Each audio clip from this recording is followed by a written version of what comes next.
আগুন ডাক দিয়া কয়, নমরুদ আমার ক্ষমতা আছে পোড়ানোর, কিন্তু ইব্রাহিমের একটা পশম পোড়ানোর ক্ষমতা আমার আগুনের নাই। সুবহানাল্লাহ। নিষেধ করছেন কে? আগুনকে নিষেধ করছেন কে? আল্লাহ তাআলা নিষেধ করে দিয়েছে। আগুন ইব্রাহিমের একটা পশমও পোড়ায় নাই। এবার নমরুদের মনটা বেজার। কি ব্যাপার, ইব্রাহিমকে আগুন থেকে বের কর।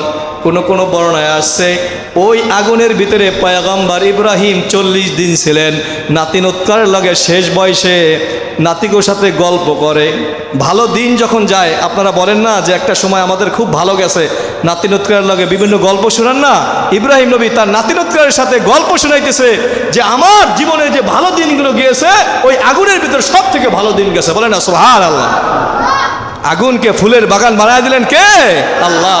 মুমিনের জন্য আগুন ফুলের বাগান হবে, ফুল বাগিচা হবে।